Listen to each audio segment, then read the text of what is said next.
was 9 years old. The first thing that really affected me was I was sitting on the floor of my house, and Ed Sullivan Show was on. Ed Sullivan Show, and it was, and on comes Elvis Presley. Elvis Presley was on, and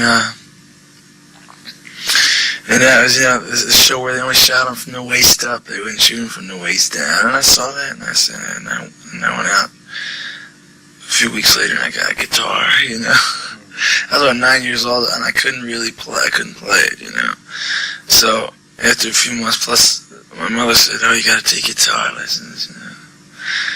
And at that time, guitar teachers were like, they teach you standards and stuff like that. And that's not what I wanted to play, so I quit till I was about 14. And that was when around 63, I guess. Let me see, 64. And I just picked it up again and started to play. 6 months later, got in a band, same old story. High school gigs, bars. And then I've been playing about 10 years, steadily. And I got that, and I got to see John Hammond, I met a guy in New York. He's my manager now, And culminated in us going to see John Hammond and him helping us get signed on to Columbia, Columbia Records. And that's about it. I guess initially, I'm going to bring this up here. Initially, I'd say Presley was the first influence, and after that, a lot of the 50s acts, Dion, I always took Dion, and Spector, Phil Spector, and Ronnie Spector, and a lot of Stax artists, Wilson Pickett, Otis Redding, Sam and Dave, and some big band people, I dug some of the big bands. And, man, everything, I listen to everything. I listen to classical music, I listen to jazz, I listen to a lot of things, But how did those people influence you?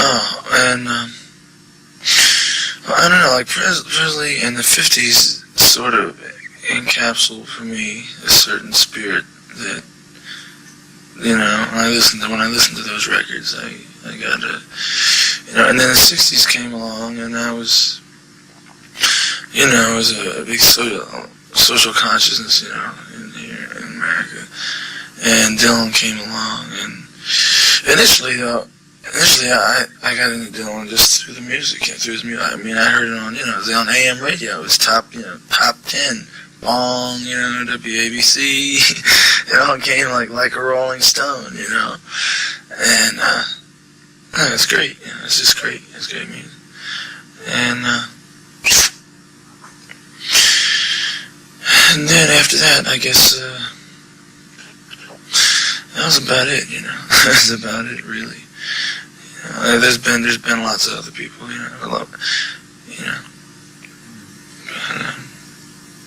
And what let's say, what meant rock and roll of the 50s for you? What? I don't know. It's like I said, there was just a certain spirit, at that time, that was in a lot of those records. It was the innocence, was really captured in those 50s records.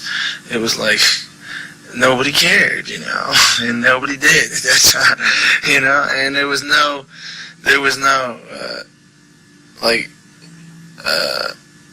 the only radio there was it was the AM radio more, for rock and roll, and there was no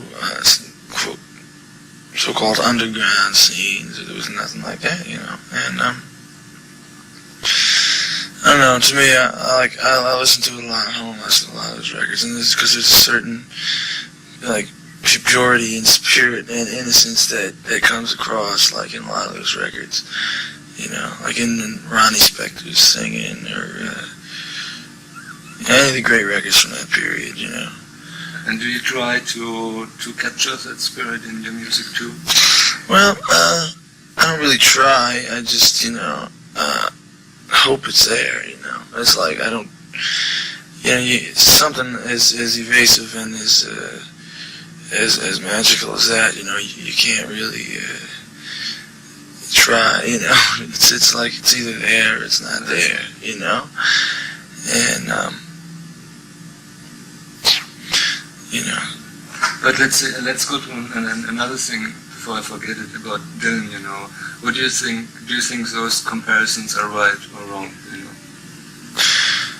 What do you think about it?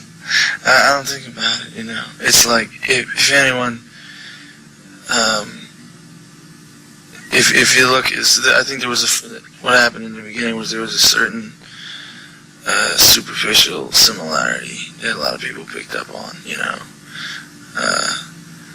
Hey, this guy's got a beard, or hey, you know. And the first album was produced more or less for the lyrics to stand out, you know, which is not exactly the way I wanted to do it, but it's the way it got done, you know, which is okay, you know. But, and I think people picked up initially not knowing who I was, you know. They picked up on a few superficial similarities, and it got blown up, you know. But I don't think that's as big a factor as it once was. You know, I don't know if it was ever a big factor at all. It's mostly a media type thing, I think. You know. Could you talk a little bit, which I would use in the biographical part? Could you talk a little bit about your background? You know. Screw up, you know, in like a small town, you know, ran away, mess of times, you know, ran to New York all the time, and stayed there, and played in the Cafe Wa down in West Village, banged around down there for a few years, and met some people. And my parents moved away, and I stayed around here. And I just, you know, kept playing. I just played and hung around. And I went to school, went to high school. And that's sort of about it, you know. That's basic, that's capsule, you know, version. You know.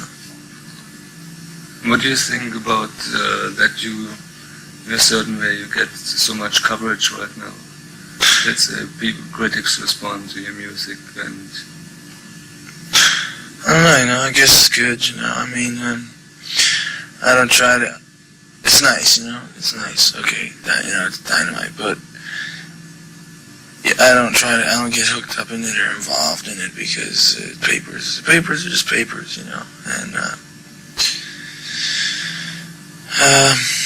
I don't know how much they influence people, you know. All I know, yeah, we get a lot of coverage, you know, we get a lot of reviews, you know, but, you know, all I know is I still make $115 a week, you know, I still live in New Jersey, and,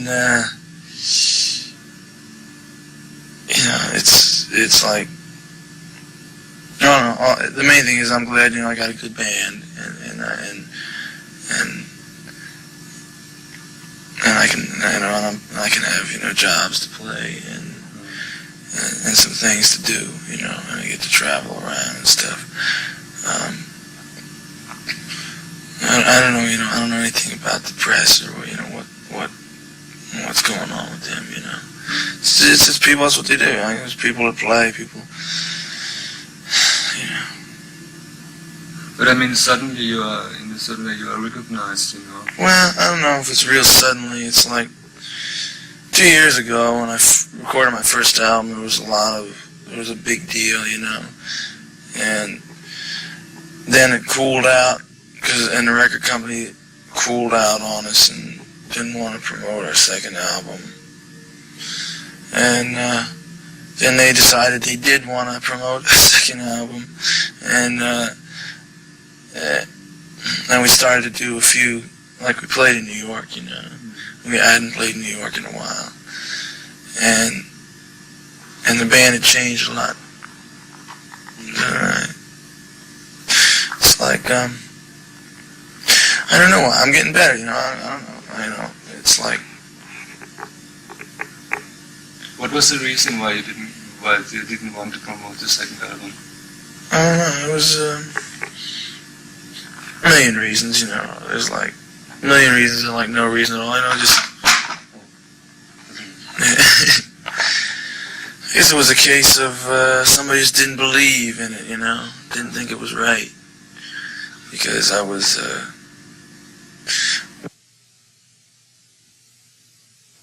It's just. It's business, you know.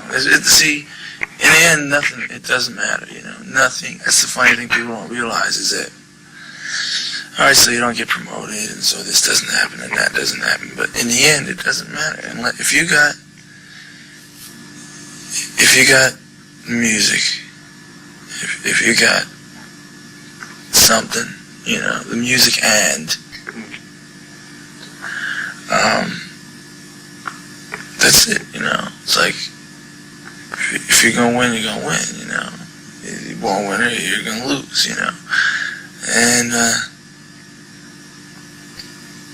that's it, you know. If you're gonna win, you're gonna win, you know. And no matter what, like, yeah, we didn't get promoted, you know. Let's say the second album didn't get promoted, which it didn't at first. But it came out and it got a lot of good reviews in the press, you know. And so they couldn't keep it down. You know, it was like there wasn't any ads, but it was wrote about all the time, you know. So I don't necessarily even believe in ads, you know. I hate all those ads, man. I haven't seen an ad of mine that I like, you know. I mean, because it's just, what it is, it's unnecessary. They hype you, and they don't have to, you know. They don't have to. It's like, you know, I suppose... I mean, that one, like when they're dealing with a certain type of artist, you know, there shouldn't be any need for that whole hype attitude, you know. Like, there's certain people, if you're dealing with people who can't play, well, then you better hype them because, you know, they ain't gonna make it, you know. But if you're dealing with people, you know, who are in control or sort of, if you're just dealing with people who are good, you know, then it's not necessary because the music speaks for itself, you know. That's why it's unnecessary even for me to talk about any of this stuff because the music speaks for itself, you know. And there's nothing I can say that can possibly add or give any insight, you know, to it or nothing like that, you know. Where did you learn writing these songs, you know, the lyrics, you know? You don't learn very rich, I never learned. You don't learn any of that stuff. I don't know about learning. I don't believe in learning. You know, you just, you can do it. That's all. I could do it, you know. I mean, I learned how to write, you know, first grade, you know, but besides that, I could do it. That's all. I just woke up one day and I started to write some songs, you know, when I was, I don't know, 13, 14 years old. And at first they're lousy, you know, they're pretty lousy. And I just kept doing it, you know, I kept writing and writing. And yeah, it's not something you learn, you know, you can just do it, that's all. And how much personal experience went into your songs? Oh, wow, it's like, I don't know, you know. It's all based on that. There ain't a word or a note played that didn't come from something that happened to me, you know, somewhere along the line, you know. It depends on how, you know, how literally you want to take the whole situation, but it's all based on personal experience, you know, of Could you give directly or indirectly, you know, directly or indirectly. It's not, you know, you change it around, and, you know, you change the names to protect the innocent, and, you know, stuff like that. But couldn't you explain it on this, on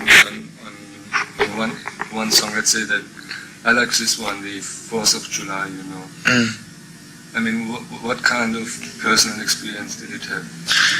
I live in Asbury Park, you know, and I've lived there for a while, and I live like a block from the boardwalk, and before I was doing anything, you know, like, okay, the past 2 years I've been busy, you know, the past year and a half. But before that, I didn't do anything, you know. I scraped up gigs here and there, and I had a lot of free time, you know, and to just, you know, and at night that's what you do. You go down, you hang out down there, you know, and you meet people and you see things, and you know, that was it, you know. I mean, I don't want to say, oh, well, it was this girl and it was this and that, you know. Let's put it this way: what does the Asbury Park mean for people, you know, who are growing up in New Jersey or in the neighborhood you grew up in? It doesn't mean a thing, you know. It's just another, you know, dumpy town, you know. And, you know, it doesn't mean anything. No, I didn't want to have the meaning of it, you know, but I mean, it's probably a meeting place for people, isn't it? That's the boardwalk, you know. People always, man, attracted to the, you know, the bright lights, you know, and the rides and the games and just the people, you know. There's a lot of people down there. You know, it's just a normal place that's where the kids go, you know. It's where we all go at night, you know. And I used to go there a lot more than I do now. I haven't been there much this summer at all. And how about New York City? You know, you wrote a lot of songs about New York City. Yeah. How do you see the difference between? I don't know. New York City was a place where I could be myself in, you know, for me. You know, it was real tough down in Asbury. You know, when you're like 16 or 15, and I could come in the city, man. Like, you step out of the bus and you're somebody else, you know, or you're who you are, you know. And it was escape, you know. It was a good escape from, you know, my parents and the kids and everything, you know. It was an escape from that whole scene down there. And I come up and it's overwhelming, you know, New York, you know, when you're there without a thing to do and no money, but, you know, a few bucks. It's just, and you step out of that bus and into the night, it's just an overwhelming, you know. I just dug it. I just dug the feeling of it, you know. And that went into your music? I guess, yeah. I mean, you wrote, for example, that song, Bus Stop on 82nd Street. I heard that on the bus, yeah. And New York City Serenade, yes. Which I like very much. That's great. How did you come to that song? Just wrote it one day, you know. You know, part of it had been sitting around for about a year, verse or two. And then I don't know, that song just came together, you know, like pretty quick, in a day or so, you know. A lot of the songs did like that, you know. And there's the things that, you know, that just mean a lot to me, you know. That's my life, you know. That, what it is the songs usually, like the parts that I want to remember, you know, the parts of my life I want to remember, you know, even though they're born, probably, you know, they're born out of the parts of my life that I'd most likely like to forget. The moments I write down are like the ones, I don't know, that I want to remember. That's confusing, maybe, you know,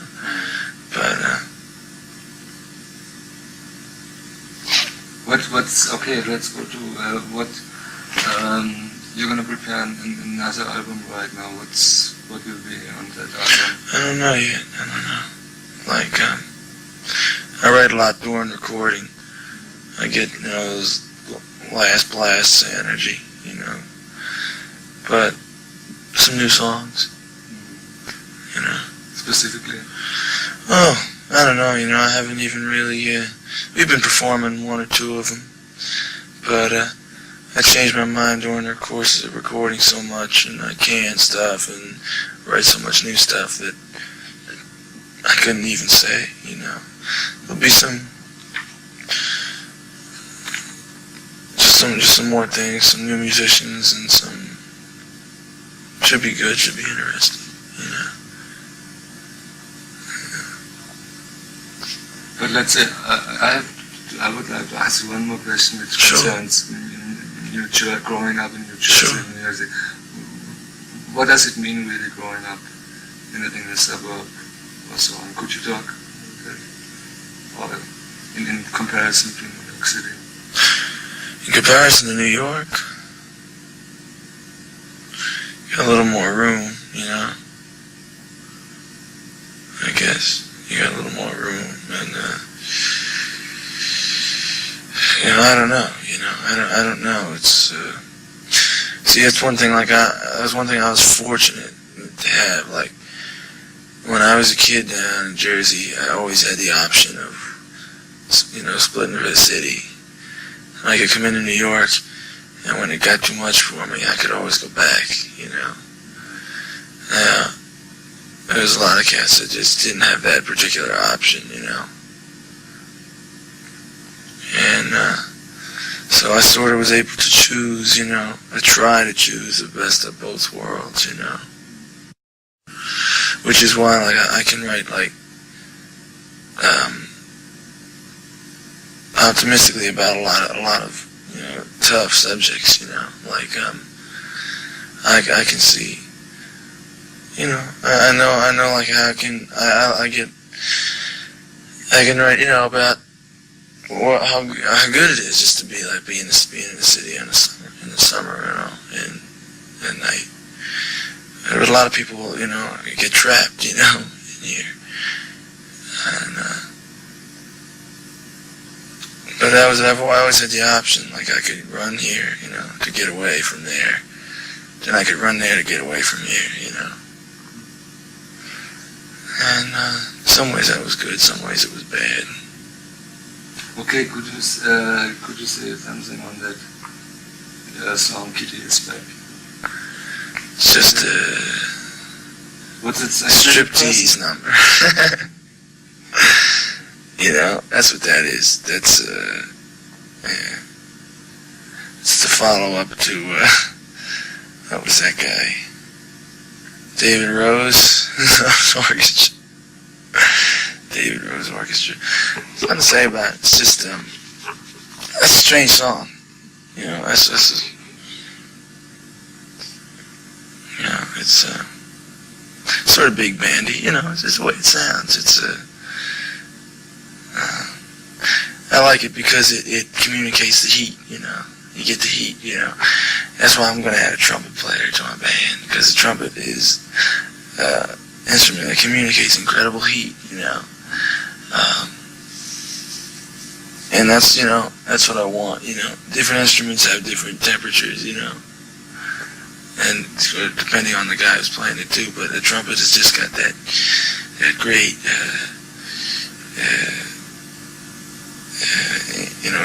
it really communicates that heat, that Latin heat feel, that I like. And Kitty's Back does that too, You can see the heat in that song on the street. You always try to use different instruments to express certain feelings or certain temperatures, because I think it's very well in the New York Serenade, which starts very slowly, becoming more and more. New York City is I still, every time I do that number, we do it a little different, and that's I'd like to do that number when we play, because that's like forever, you know. It gets that beat, it gets that groove going, you know, and it just goes on forever, you know. It's one of those songs, you know. It hooks up with a rhythm, you know, and it's like, you know, it just goes on and on and on, you know, into the night, you know, that song. And I don't know, you know, that song's really special to me, and I don't know why, you know. It's hard to talk about, you know. It's hard to say. Yeah. That's right. I just, you know, it really is. It's something. It's man. I really can't explain it, you know. And it's too. You have to see his performance. That's all. You know? I saw it. Have you seen? Where did you see it? Central Park. Central Park. No, I don't think we did. We didn't do that number at Central Park, but we did like. No, you did Jungle. Yeah, we did that. Yeah. Like, that's a new song, you know. But you have to see us perform in New York City to really to know, you know, to retreat, because the whole rhythm, you know, the whole street thing runs right through that song, you know, and it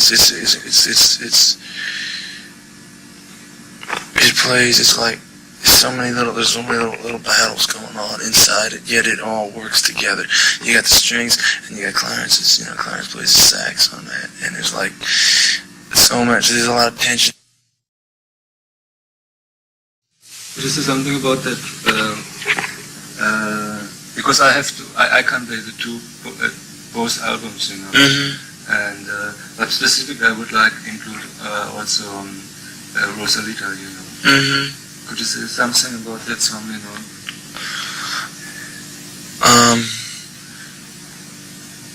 Just wrote it one day, you know, when I was sitting around, and it's a rocker, you know. It's a dance song, and it's just about, you know, I could, you know. It's all there in the song. It's really nothing I could say. You know, I mean, I could relate it to my own, you know, personal experience, but I don't really want to, you know. I don't really want to, you know. Okay, could you at least explain what is in the song, you know, without, I mean, I could translate it, you know, and tell the people, but can't you do it in your own words? What's just resume, you know, of the content, you know? It's just about a guy, you know. Like when I was a kid, I had this one girl, and her mother, it's the same old thing, goes on every day, you know, the hassles with the parents and stuff, you know. And I had a court injunction, you know, put against me when I was like 17 or 16 or something, you know, that I couldn't go near this girl, you know, because I don't know what the hell I was, but they did that, you know. It was like a thing where her mother disliked me a lot and went to the trouble of, you know, just call the cops on me, and if I came around, and they had a court thing go down where I couldn't go see her or someone. So I guess that's Rosie. That's what Rosie's about, you know. And you know how you're walking at night. You'd walk by the house, you know, and you wouldn't go in there. You'd walk by the house, and you'd run out the driveway. You'd stand under the window and say, "Hey," you know. Okay, and could you say, I like also this one, the Eastridge Shuffle, you know. That's what it's just about. It's just about, you know, just about people, you know, kids I know, and it's the place, you know. It's just a place. Piano player lives there, lives on that street, and it's just a place. And how was it about that song, Incident on 57th Street? It's the same thing, it's the same thing. They're all about the same thing,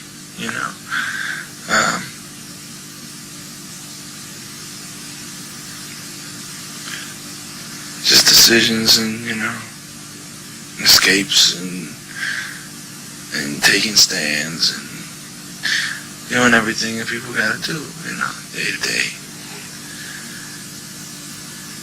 And, just the way various people cope with them. There's never any solutions, There's never any solutions, there's never any answers. Because there's never any in life, real life,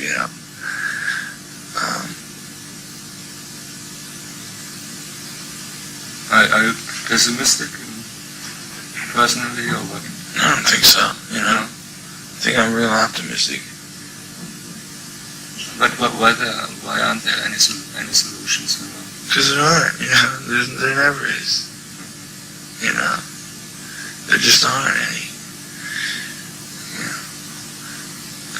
There's a lot of false answers and false solutions and stuff, but there's not any real ones, to any of the songs. And that's why the songs, like, they go on forever. They don't begin and they don't end, because that's the way life is,